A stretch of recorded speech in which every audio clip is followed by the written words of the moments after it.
of the threat that we're still under. And so even though it's 5 years later, are you still getting threats?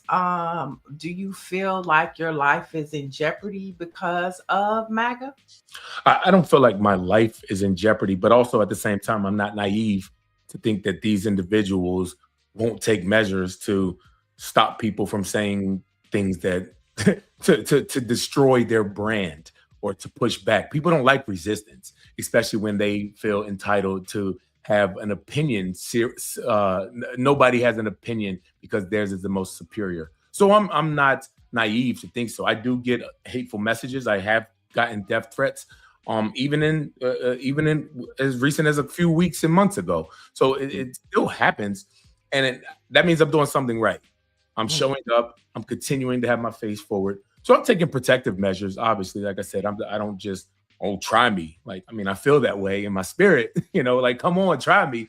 But also I'm not naive because we've seen what these people are capable of, and we've seen them not only be forgiven and pardoned, but celebrated and rewarded for their actions on that day. So I lean on my community. I lean on the people that I believe in, and I continue to fight for those people that need fighting for.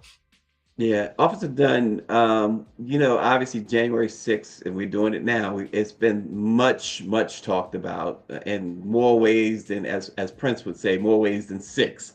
Um, but is there something that you can think of that perhaps hasn't been talked about, but might very well be important? Respectfully, Stacey, I've said everything at nauseum. And it's been 5 years, and I haven't pulled any punches from day one. I blame Donald Trump for this on January 7th. I blame him for it now. Hell, I ran for Congress, so I mean, I've tried any and everything to hold this person accountable. And I don't know what's next, and I'm continuing. I tell people this. I do a lot of speaking around the whole country, and it's different now than actually campaigning. We're kind of like giving speeches about resiliency, and I'll try to end with this. Like, look, everybody tells you, you hear that, oh, it's going to be okay. It's going to be okay. Just keep on, guy. You're going to be okay. I don't know if we're going to be okay. Telling somebody's going to be okay is the number one gaslighter in the world. Absolutely. Because we don't know. We don't know if it's going to be okay. I do know, however, if we don't fight, if we don't continue to get up and show up, then they are going to steamroll our asses more than we've seen before. So I do know that if we show up, we give ourselves a fighting chance. And that's all I can ask for is give ourselves a chance and show up. Before we let you go, I want to talk about your book and let Yeah. our listeners and viewers know about Standing My Ground. We know where the passion came from, but talk to us about some of the takeaways that you learned from writing that book. So writing about that book, that was part of my healing process. It came out 2023. It's so crazy because the book is still being written, if that makes any sense now. Like the story, you could just add on and add on and add on, continually add on to. And it's so funny when I was writing that book, it's like, how do I end it? Where does it end? Because it was before the election, it was before this the Jack Smith case and everything. So it was so much stuff that had yet to happen. So it's kind of like the story is still being written.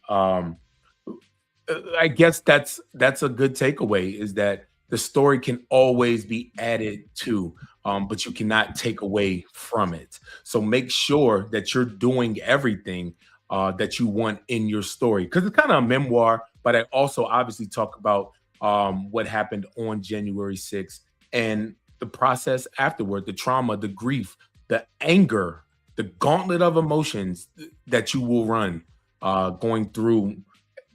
Well, everybody knows who I am because I lived the worst day of my life on national TV. Yeah.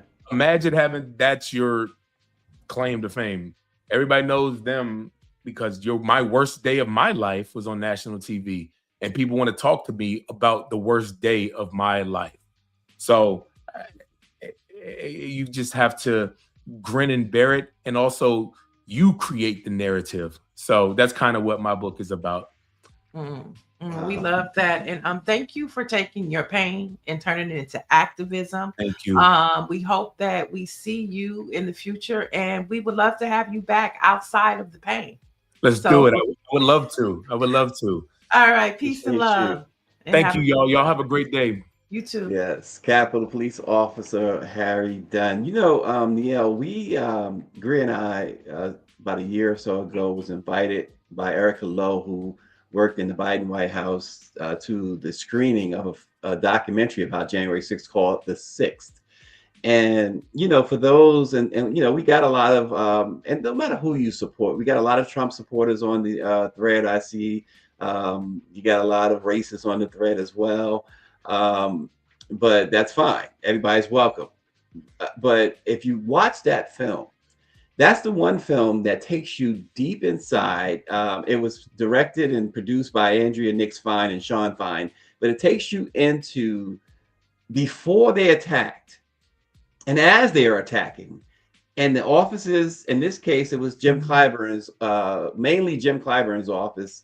And you saw these people barricade themselves in, including Erica, not knowing if they were going to live. And when the police finally got to them, they were afraid that it wasn't really the police.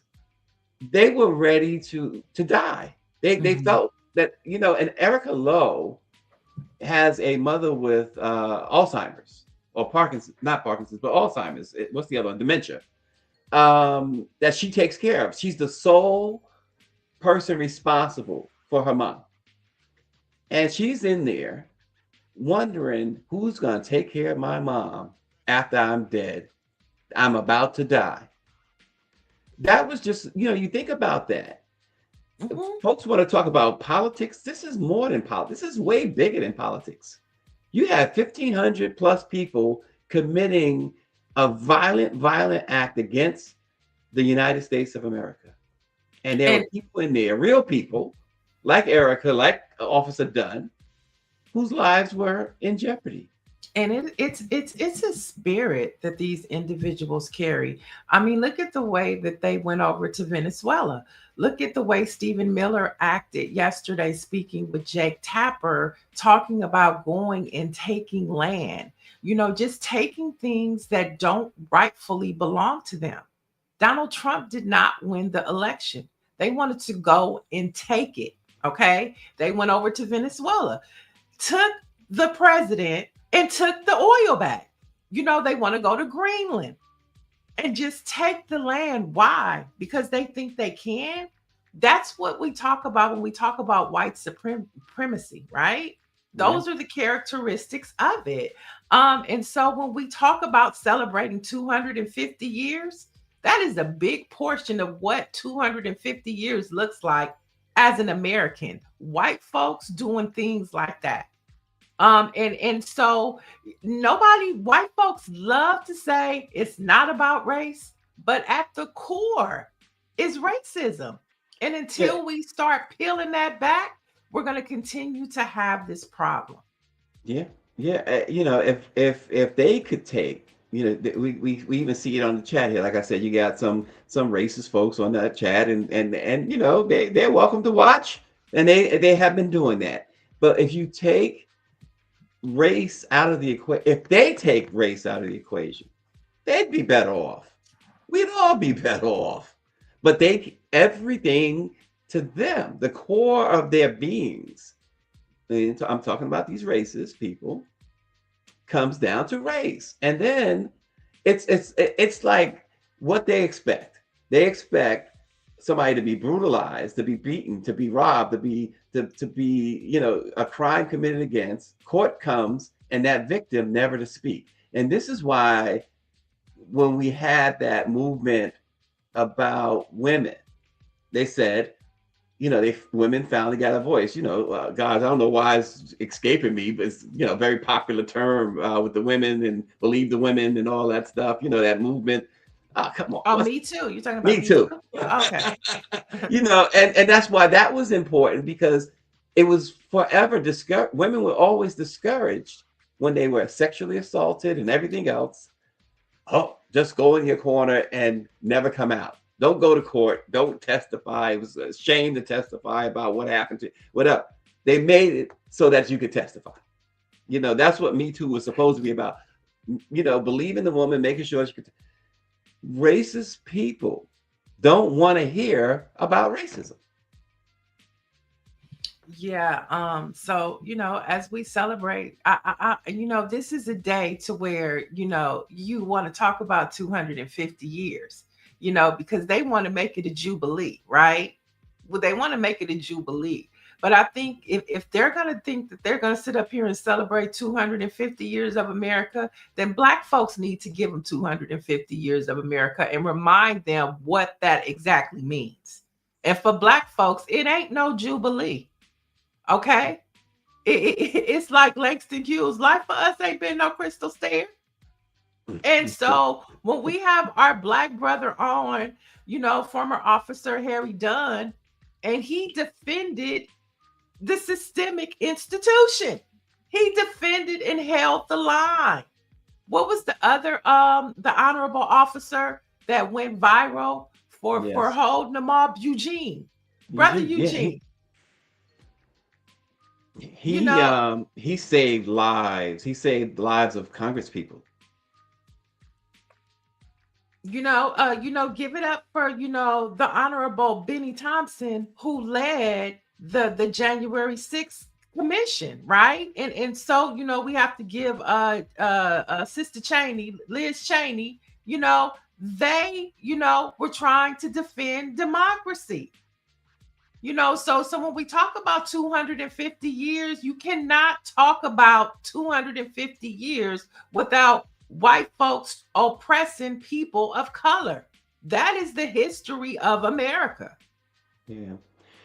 We did add to the stream, or add to the broadcast, Black Press USA, a little bit later, so some may have missed the beginning. So please feel free to go back and catch what you missed.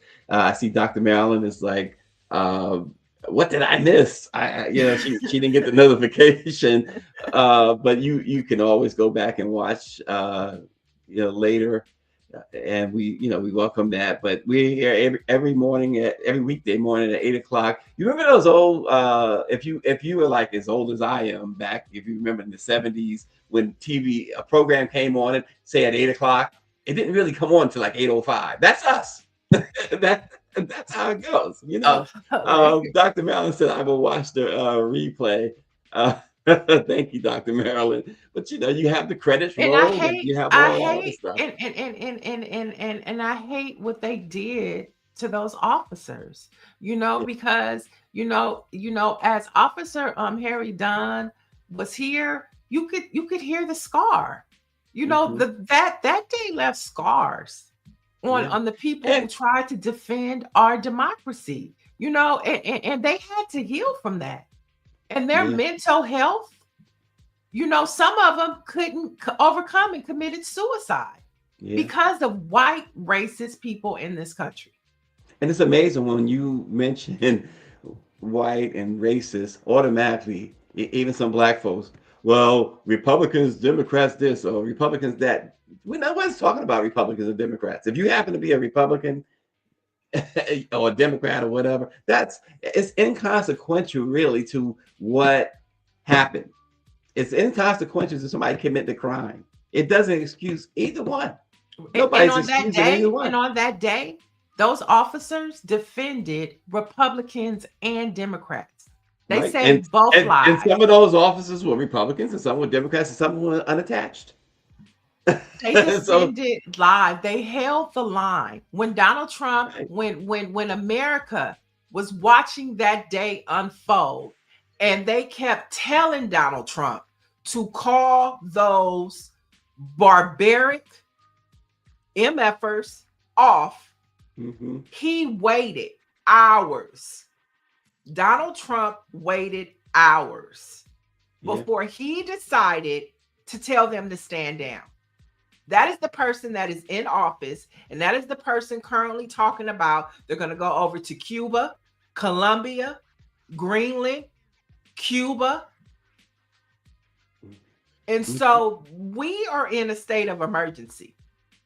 Today, we should be concerned and be in a state of emergency because the same people that called all of those people to Washington, D.C. on that cold day, called them all. Donald Trump, you saw Ivanka in the tent. You saw both of his sons. You saw Donald Trump doing his dance.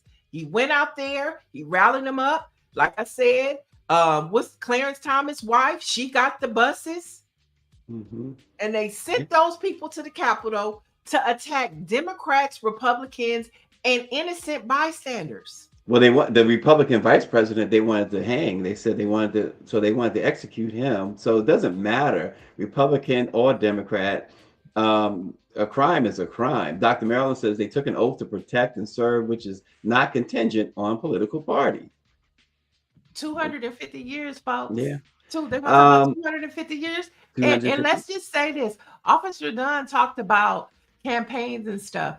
What's critical, y'all, is that they changed the Department of Defense, the Department of War, and they kicked off this year with war.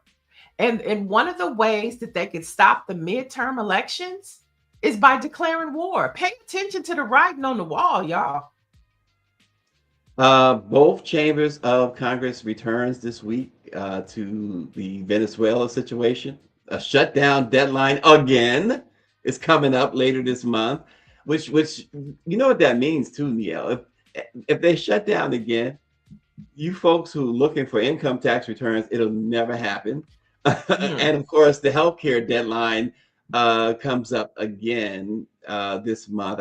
I think the date is like the 22nd or whatever. They have to reach a deal to try and salvage what they can of these subsidies. If they're going to do that, it's highly unlikely. So there's a list of legislative issues that have come, including stock trading and bans on that. You know, we there was even this thing with Venezuela President Maduro. There was an online bet just before his capture. It was an online bet by allegedly by an oil person, a person here in the United States, a business person who bet all this money that Maduro would be removed on this day, the date he was removed. Mm-hmm. So Congress is looking into that, or allegedly looking into that. Some of them may be looking into it, not as a group. But these are the things that are up today. Well, those are up today, but like I say, the 2026 midterm elections kick off today. So there are over 7 elections happening across the country. I'm talking about in Arkansas, Connecticut, Georgia, South Carolina, Virginia, California, Oregon, and Rhode Island. Now, most of them are state and local elections, but that is how this clan is building their political power, through state houses. We just talked yesterday about Texas getting rid of the Civil Rights Division. That is being done by state legislators. So in all of these 7 states, there are elections happening on state and local levels.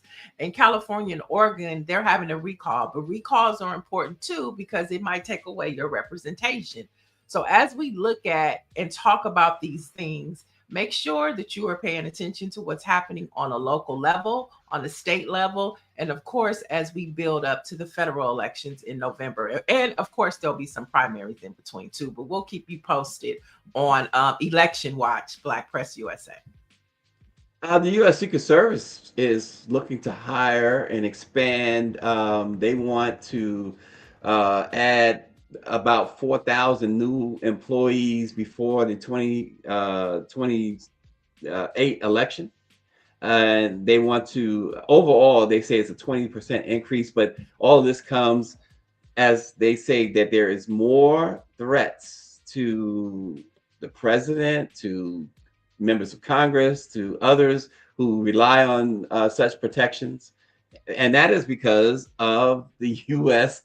engaging in 7 different conflicts in less than a year. That is one reason for it. So here we have the Secret Service wants more officers. Mm. Black Monday hit hard yesterday as the unfortunate annual tradition across the NFL left coaches and GMs jobless. Now, Stephen A. Yeah. Smith had an interesting take on the shakeup as it relates to Black representation. Take a look at this.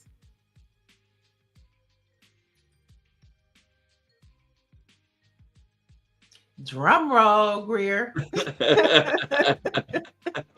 Oh gosh, Stephen A. Maybe she can't stomach Stephen A. like many of us can at this moment.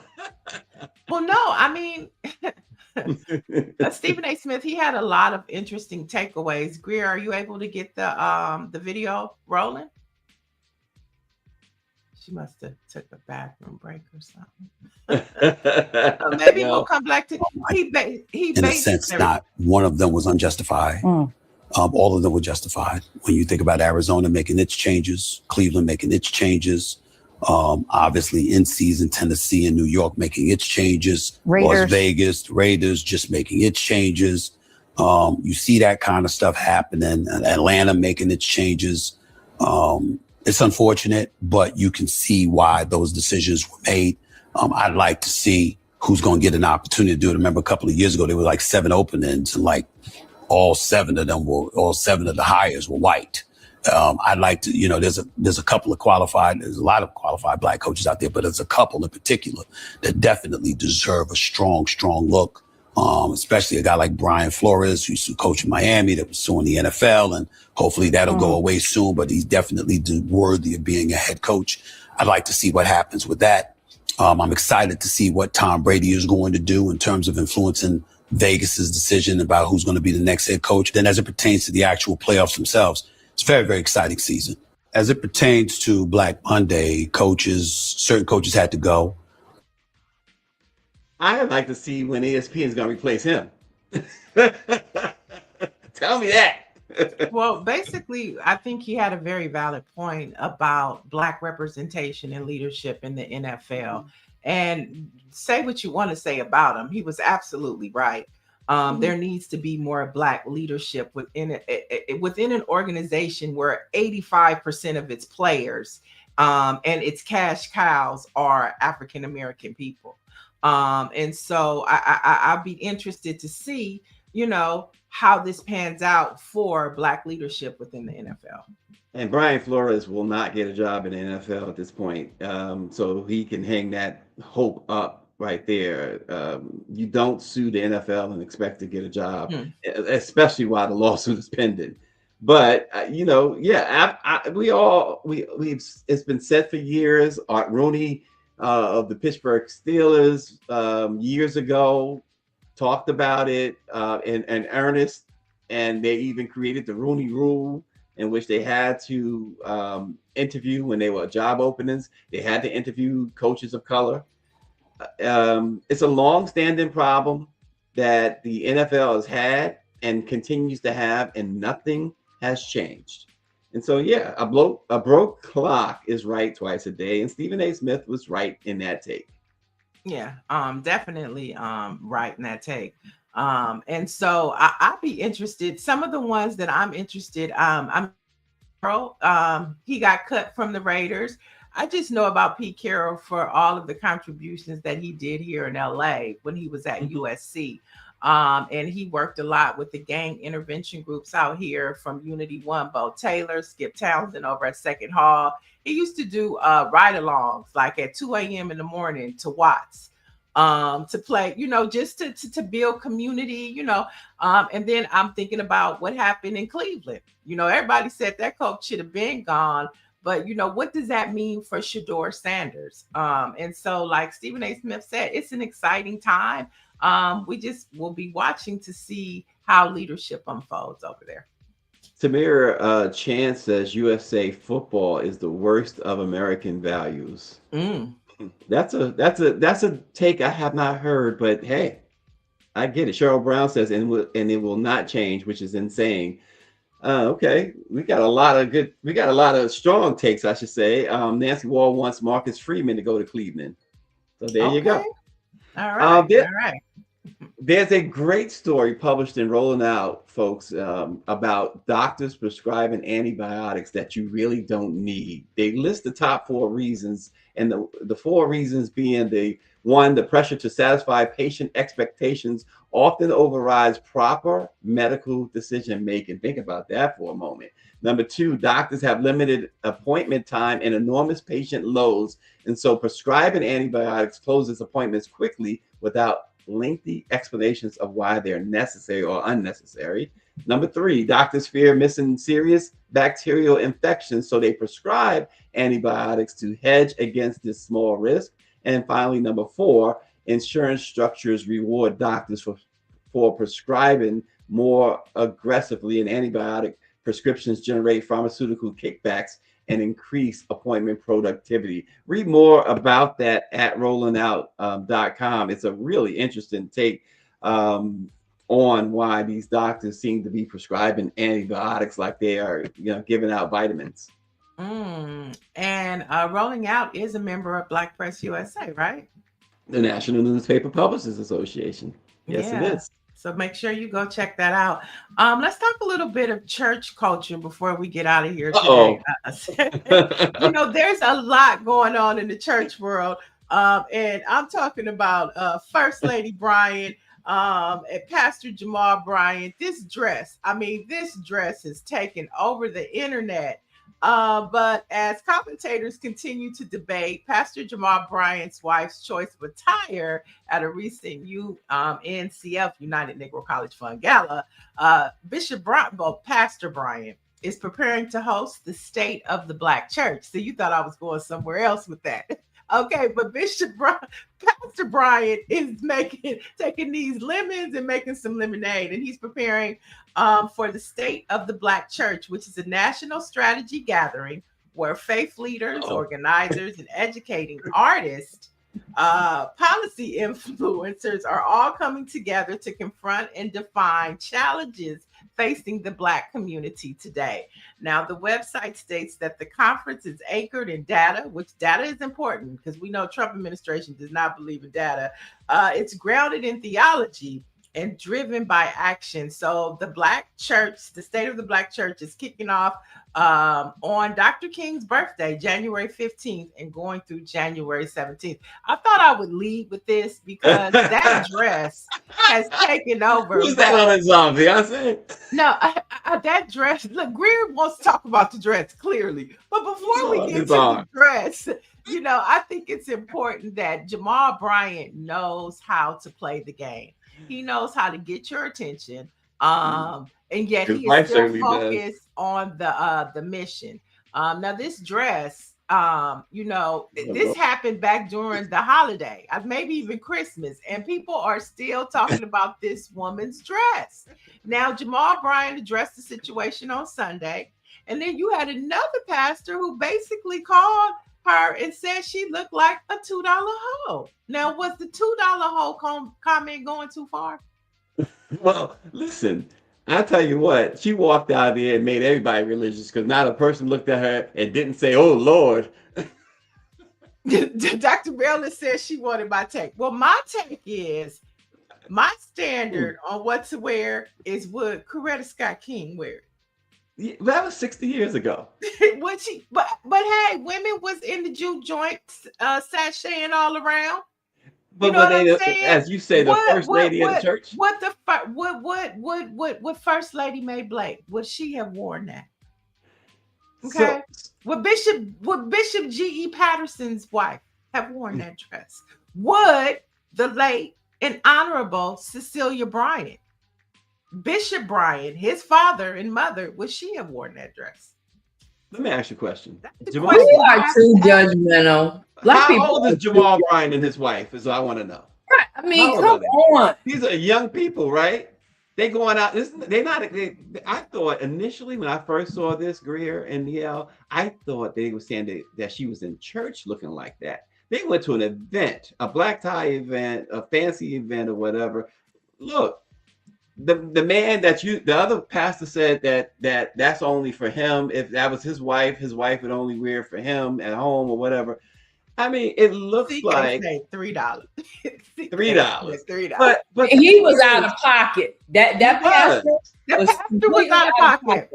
But here's the thing about church culture, what I feel like pastors and churches are getting in trouble a lot for. Because of COVID, everybody has gone to streaming.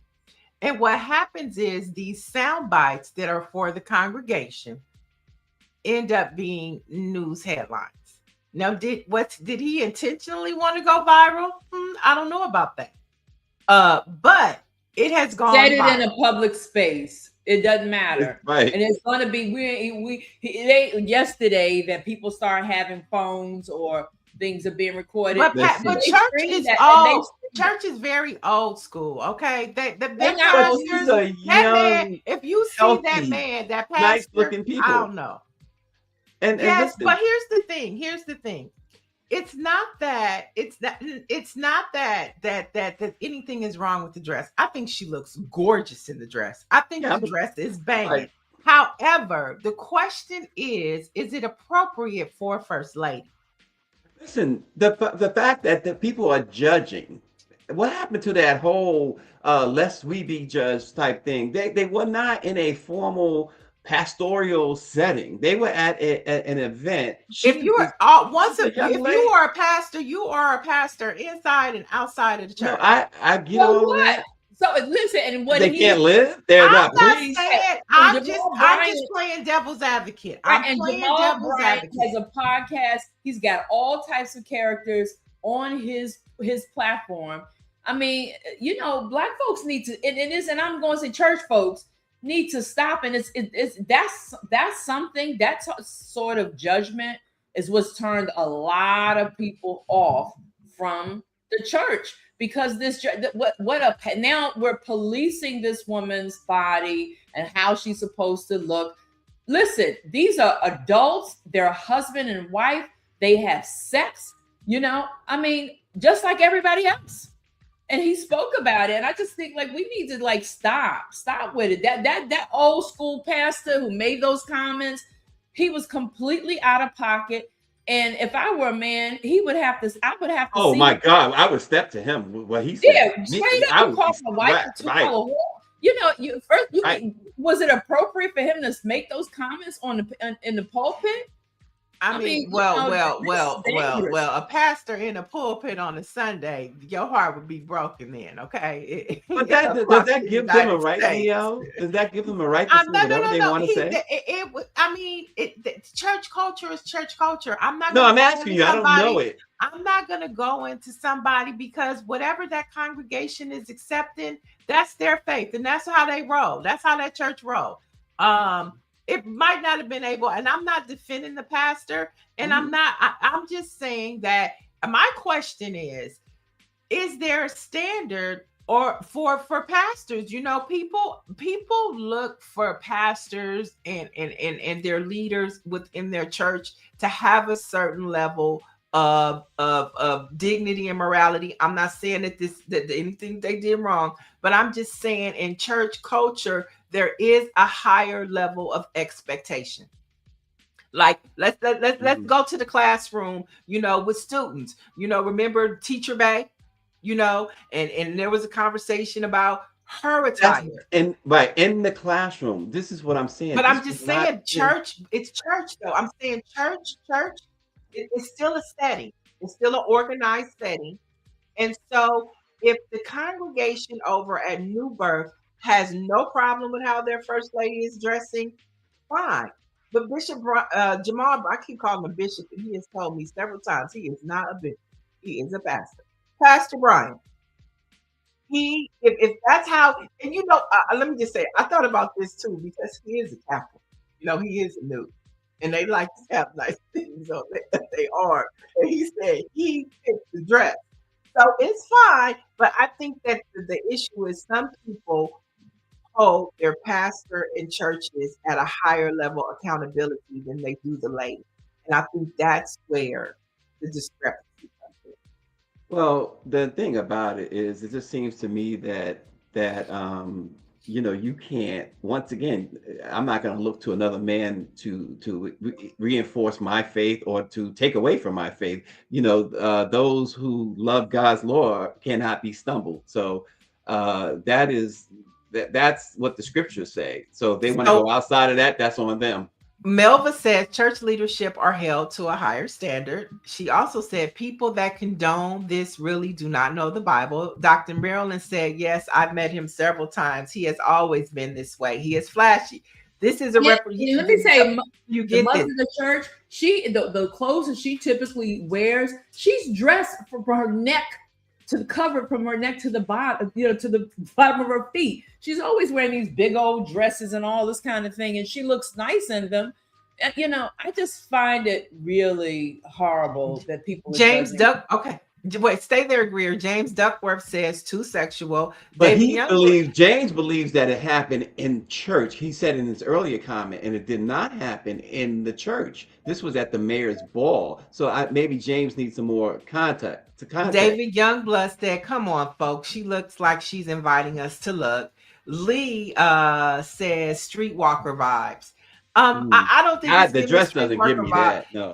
But to wear, I think what's throwing everybody off is the flesh tone. Even though it's a flesh tone sheer, it's still the illusion. Like as a first lady, why? I think that's what everybody's trying to figure out. Yeah, again, the other guy, pastor, who made that $2 horror comment is just out of pocket. And again, you say that everything goes when it comes to the pastor in the pulpit. I get it, but shouldn't he? Well, he definitely owes Pastor Bryant right. Because it seems like he should have spoken to him first alone. No, I mean, because trust me, that comment or that dress was probably definitely talked about in more than just his church on Sunday. What happened he got the viral moment. And that's what pastors now are going to be more cautious about. I mean, remember what happened to Marvin Sapp in the offering, Bishop Winans with the offering. You know what I'm saying? Things that are done within the setting of churches that are going viral. And, context matters, and church culture has to be factored into all of this. You don't think they want to go viral? You don't think it's intentional? I don't know about that pastor. No, not necessarily. Okay. Not necessarily. His intent, you could look at his age. Now, if he was a younger pastor, for sure. But you could look at him and he probably doesn't even know what hit him. So David Youngblood says it does not matter where she's going. She's the pastor's wife. That's not a call to prayers. Again, you mentioned about church culture. I don't understand it, so I can't really speak to it. As I said, you and I talked about this. I know my grandmother, that was her thing, and she probably would feel the same way you feel. But no, I am just playing devil's advocate. No, right. Yeah. But what I'm saying, and you're right, you were playing devil's advocate. I'm gonna make clear that that's true. But again, the way that it seems like the right way to look at things is not to allow someone else, I don't care what title they have, to determine and dictate your faith. If you believe in a higher power, if you believe in God, and you have a relationship with God, that pastor is he's supposed to be used, quote unquote, used by God to bring God's message or help you understand God's message, because God's message is in the church, right? It's the Bible. That's God's word. So he's a human. He's just another human being. And if anybody is looking for a human to be perfect, I don't care what belief you have, what religion you're in. If you're looking for someone to be perfect, then you're gonna fail every time. I mean, I think this goes beyond what that, Stacy. This is just more about, she is a representation of not just her husband and the church, but she's also something that the little girls look up into that church, and a representation for the women in that church. And so, it goes beyond that. That's what I'm saying. It's church culture. And that's something if you've been raised in the church, you understand, you get. And so I think that is the challenge that the church, it's the evolution of the church. You know what I'm saying? And these are the things that you struggle with, old school versus new school. Like I say, I think she looked fabulous in the church. Oh, here we go. We want to hear this, Greer. Are we trying to hear this? No, I think she's just. I was just wanting to show you, like he talked about his wife. He got a different type of wife. Okay, she's not wearing that dress. She ain't wearing that dress. That's not her. And I don't think nobody wants to see her in that dress either. See, that's real, because if she were to put her hair up and they get her a girdle and snatch her up, she'd look great. Okay. But Dr. Marilyn's, again, she's making this point about Jamal Bryant. She says, look at his first wife. She is drop dead gorgeous, and she was the first lady when she was at Empowerment Temple. And she actually wore a dress similar to that. They put the picture up with her and Pastor Bryant when she was married to him. He bought her a dress like that too, apparently.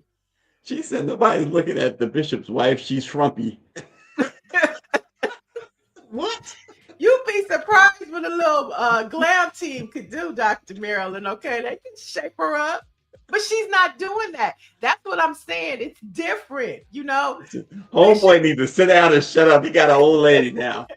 That's what I'm Just sit it down. Let them live their life. You done did yours. Give us some pictures of her and him 20, 30 years ago. You might find the same thing. But here's the thing. Do you really think that he was like, oh, I'm going to use this as a viral moment? Put that picture back up, Greer. Does he look like he even knows what a viral moment is? Come on, y'all. Somebody in the church put that out there. And that is the bigger conversation that I'm talking about. Like Della Reese. But that's the bigger conversation about what's happening with churches now. Church business is on the internet. Church business is on YouTube, which is open for anybody to go and make you viral. So pastors, beware. That's a whole nother lesson. This is a young, healthy, probably very sexually active couple enjoying life and enjoying the fruits of their labor. He said he picked the dress out. 100%. I agree with that. He picked the dress out. Listen, I've seen dresses I picked out for my wife, and that dress right there, I would absolutely. But you're not a pastor. Put my wife in that dress. But you're not a pastor, so the two different conversations. I'm still a child of God. But we all are, right? But you're not in a leadership role. But you're not in that leadership capacity. I have been in a leadership role in my organization. In the church, there are certain, it's just the culture of the way of the Black church. Okay. Yeah, but then here we're suggesting that a leader could not be beautiful and provocative. No. So you're saying that she couldn't be provocative and beautiful in a more conservative style? She is every Sunday. Right. This time they were going to a mayor's ball and she was dressing elegantly. And that's all I'm saying. You have to. Here's the thing. I think everybody has the issue with the flesh tones. It's the flesh tones. If that dress would have been black, if that dress would have been all black, it wouldn't have been no problem. It is the illusion. Why would you want to give the illusion of flesh? Why? Let me tell you something. So again, and you're right. I'm not in I will say that it's very sexual. Okay, the illusion of flesh is sexual. Okay, well, I will say this, and you're right. You're 100% right. I'm not in the church culture. I'm not in the church leadership or nothing like that. But my wife will wear certain things when we go worship, right? And Bible study and all of that. She no question. But if we want to go hang out, she gonna wear something that totally different than what she would wear to Bible study.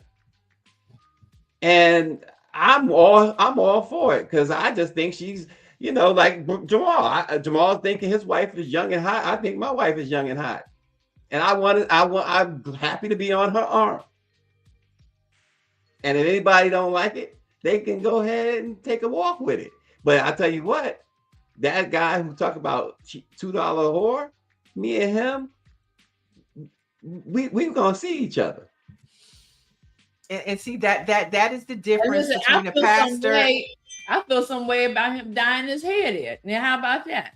But that's the difference, Stacy, between a pastor and a layman. You're a layman.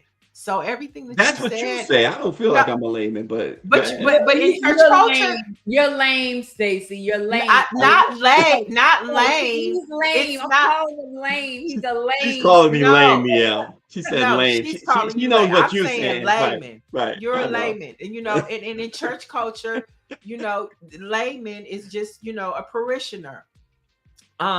He's a pastor. She's a first lady. I get it. And they're just favor ain't fair in certain. James Duckworth said he wouldn't be able to focus on the word, but again, she is at a ball dancing and all that stuff. Nothing to do with church. But no. Let's be very clear. No. Let's be very clear. When they went to that gala, they went as Pastor Jamal Bryant and First Lady Bryant. That's who they went to that event representing. They went to that representing First Lady, Pastor, and New Birth Missionary Baptist Church. Let's be clear. So it doesn't matter that they were outside of the church. They were representing the church. Okay. He wasn't there as Jamal Bryant, the noob. Okay. J5. He wasn't there as that. He was there as pastor. Okay. Jamal Bryant. Okay. I got you. It's a great debate that and everybody's got their thought. David Youngblood is just not for it. He's like, no, she shouldn't be wearing that. James is like, no, she shouldn't be wearing that. Somebody said, Melva said, if you're a Christian all the time, okay? And it's true, but listen, I was just reading a passage where Isaiah was totally naked, is what they said. He was laying in the street naked. So listen, there's a lot you can go on. There's a lot But wait, Stacy, you just can't be like Isaiah was naked. What is the context of him being naked? See, that's where people get the word confused. I need context. No. So what I'm saying is, I get what and you're right. There is context. It wasn't nothing to do with sex or anything like that or being sexual. But many people will say something like that. They'll say, because you see what RNG said. The good book says, come as you are, right? This is what he said, right? Now, there's context to that, right? See, but people will say things, and just as much as this pastor has to think about these things, everybody has things they got to think about. It's not about, all I'm saying for me, I know I'm probably in the minority, but for me, it's not about the pastor. It's not about the elder. It's about the one I'm worshiping and what he sees. Now, we all gonna fall short of that. We all are going to, and we're imperfect. Jamal Bryant is as imperfect as you and me. He has no special, this or that when it comes to knowledge. We all are able to obtain that knowledge through accurate study. Right? Accurate knowledge from accurate study. We don't need Jamal Bryant for that, but Jamal Bryant has been put in a place where he leads. So he's human and they're young. And I don't want to keep repeating it. You know how I feel about it by now. Well, we know how the chat feels about it. And we know how the chat it's an equal 50-50. And so let's continue. We'll bring you more about the state of the Black church in the coming weeks. But we have one more church story for you since we're talking about faith. Donnie McClurkin, y'all. Donnie McClurkin is facing sexual assault and battery claims. Now, a new lawsuit alleges McClurkin sexually abused a young congregant over the course of nearly a decade. Now, the civil complaint was filed January 2nd by a man named Giuseppe Corletto. Now, this Giuseppe actually worked for Donnie McClurkin, and so it sounds like they had a relationship. And as you know, from Donnie McClurkin, you see what's happening with Will Smith. You see what's happening with Tyler Perry. You know, these men are coming out, and I mean, it's making its rounds. What are your thoughts, Stacy? It's no surprise. You said these men are coming out alleging these things. It's no surprise because when we've seen so many people reach a stand. You mentioned Will Smith, Tyler Perry. When they reach certain standards, in a lot of cases, not all, it becomes anything goes. I've even heard some describe as, oh, they done had everything under the sun, so now what else is there? So they start trying, same sex and others, right? It's no surprise. Nancy Wall asks, is this new? Yes. This gentleman Giuseppe just filed this lawsuit on January 2nd. Yeah. So this is new. Donnie McClurkin has come out with a statement saying that, his allegations are not true. He didn't deny the relationship though. But it could have been that, right? Right. Could have been that. It's like you mentioned Will Smith's thing. Did the guy say that? Did he allege that Will assaulted him, or was it just a relationship? He filed a lawsuit claiming sexual harassment and assault. And so, I just find it hard to believe. I don't know if I believe all of it. Yeah, I don't. Again, not to say anybody is innocent or guilty. You got to hear the facts, right? And when it comes to celebrities in particular, I think we have the tendency, when I say we, I'm talking about people in general, have the tendency to jump to the side of the celebrity that you don't know personally, right? And just because they've entertained us and did all this stuff and was an integral part of our lives from, whatever medium that they use.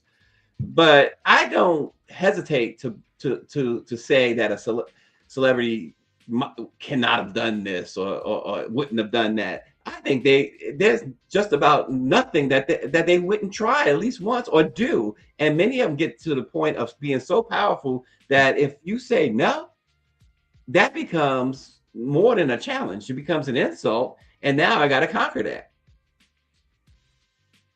So I'm not ready to dismiss them, but at the same time, there's a lot of false claims out there. Let's face it. There's a lot of false claims out there. Right. And like you talk about this. It seems like a trend now, like since it started with Tyler Perry, right? So Tyler Perry is on his second lawsuit with two actors, grown men who, worked on certain projects with Tyler Perry.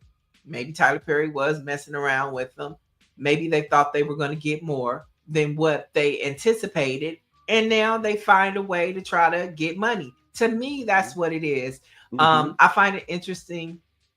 I don't want to bring race into it, but it's two Latino brothers.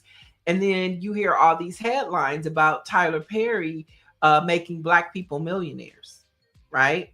That's the one of the top three headlines about Tyler Perry is that Black actors are talking about how Tyler Perry pays well, how Tyler Perry has made millionaires for Black folks. So, I mean, there's a lot of, things to consider, in those conversations. Will Smith, another one. A lot of times people think they should get more than what they got out of a relationship. And when that happens, especially in the culture we're in and how people could just throw stuff out there and it happens, sometimes you can be a victim or you could be the problem.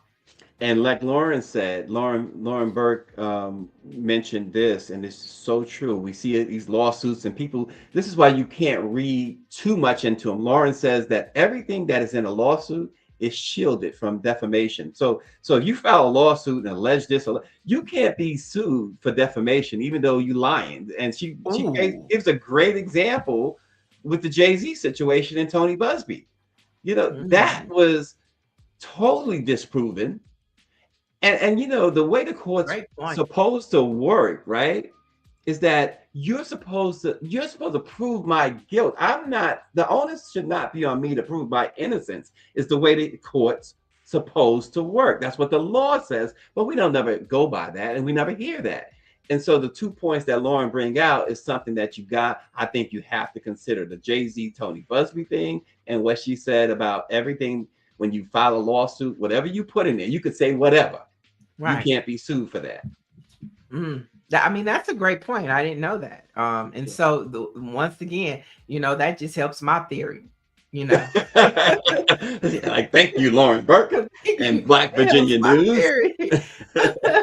And she's right too. The media does make a lot of money off the stories. Lawyers make money off the legal action. Everyone makes money other than the defendant. Dummies. What? Now, because guess what? Now nobody's gonna work with you because they're gonna be like, are you gonna sue me? So now you didn't messed up your career. Yes. Within the industry, you're out of money because you got to pay the attorney because you didn't win. And I mean, what do you get? A bag of rocks. Go kick rocks. Listen, Niele, here's something for you that you kind of like, but then of course it'll fall a little flat and I say that because San Francisco the officials there have taken a formal step now toward potential reparations for Black residents by approving a measure that creates a dedicated fund for financial repair. And the Mayor Lori did sign it and said the city, but here's where it falls flat. The city's current financial outlook prevents it from committing public dollars to the effort. And just so people will know, the package that they agreed upon that the mayor signed the other day in San Francisco, it provided a lot of funding. In fact, lump sum payments of $5 million to each qualifying Black adult, guaranteed annual income of $97,000, a down payment assistance, tax and debt relief, and affordable housing options such as homes for just $1, also providing financial counseling for free, and a commitment to Black banks. It is one of the most ambitious reparations plans ever unveiled in the country and signed with the note from the mayor that unfortunately the city can't pay it. It's like writing a check that's outdated. Sounds like he's been talking to Newsom.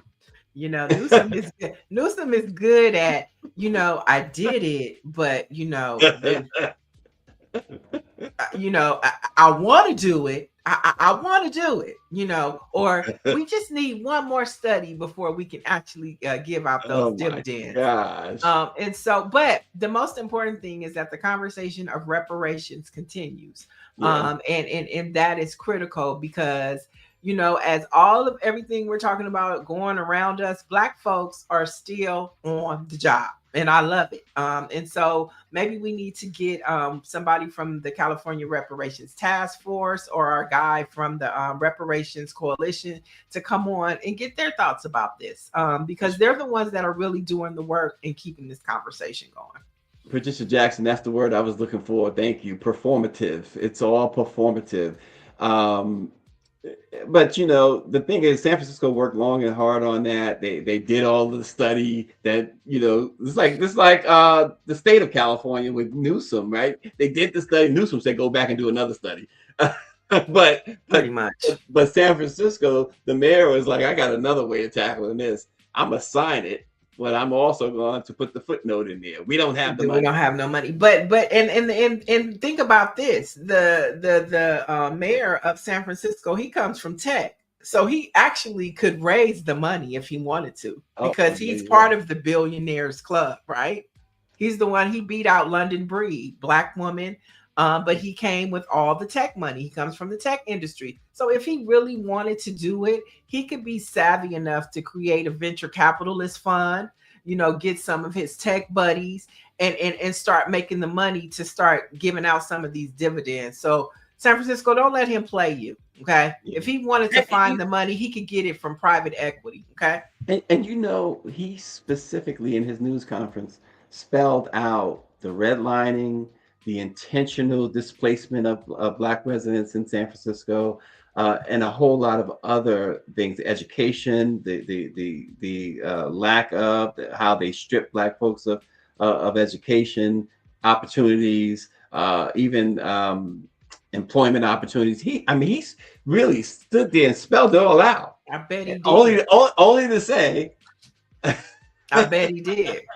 While he goes to eat his lobster, his surf and turf, you know. Oh, they stay warm and well fed. Right. Okay, that's James, right? Faith without action is dead. Somebody go tell the mirror that. Tell him the word for the week is, if he can find it in James. Faith without work is dead. Okay. Get out of here with that. No, but last but not least, the Congressional Black Caucus is looking for a few young leaders. So if this is your children, your grandchildren, the CBCF Leadership Institute is accepting applications for summer 2026 congressional and pathways to the C-suite internship program. So the opportunity is open to college sophomores, juniors, seniors, and recent graduates. The deadline is March 27th, and you can find out more information at cbcf.org. And the Congressional Black Caucus Foundation is the one that puts on the Congressional Black Caucus conference each year that's held in September.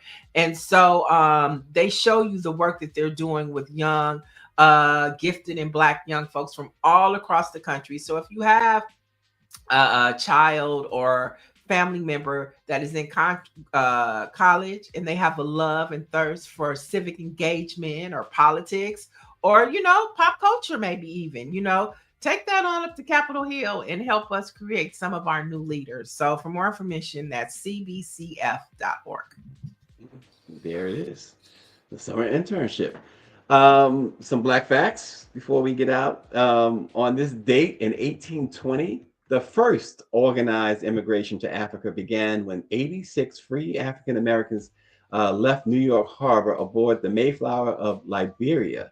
They were, I should say, bound for the British colony of Sierra Leone, which welcomed free African Americans and fugitive slaves. So that's what happened back in 1820 on this day. Now, you know what's so ironic about this story, this history fact, is that over the holiday on Tubi, there's a movie about the first settlers, and it stars Vivica Fox. So I'll get the name of it and give it to you guys, but it was pretty interesting because the movie dealt with colorism and how the Black Americans came back to Liberia and they tried to colonize the Africans. And so there was this class system of how the American, the people that came back over on the boat didn't want their kids to fall in love with the actual Africans. And so, and it was a generational thing. So it was from the present and it moved back, but it was just about this, Stacy.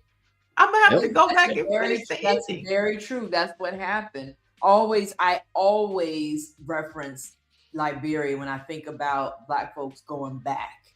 You know, I'm saying home in air quotes, because what we tend to do, right? This is, I think this is a cultural thing, right? I mean, hell, I say it's the same as the conversation about the lady with the black. We take that white supremacy stuff, and and we carry it around the world. They sure did take it back to Liberia. They sure did. The clothing and everything. They took it all back. The attitude, mindset, all of it. And then they didn't want to mingle or co-mingle with the actual native Liberians. And of course, the main Black master, he wanted the native girls and the white. It was the mixing and the mingling, and it went on from generation to present. Really good movie. I'm gonna look for the name of it and give it to you guys. It's on Tubi, and Vivica Fox plays in it if you want to check it out. Folks, remember to subscribe to the Let It Be Known YouTube page and the Let It Be Known Facebook page so that you can get notifications. And Dr. Marilyn can't miss us at 8 a.m. in the morning. Right. And you definitely want to tap in tomorrow morning too, because tomorrow marks the 1 year anniversary of the California fires. And so we'll actually be checking in live from Altadena with Tavis Smiley's radio station, KBLA Let It Be Known. They're doing a 3-hour marathon to talk about where Black folks, because as you know, the fires impacted the Palisades, but it also impacted Altadena, which is a Black community here right outside of Pasadena.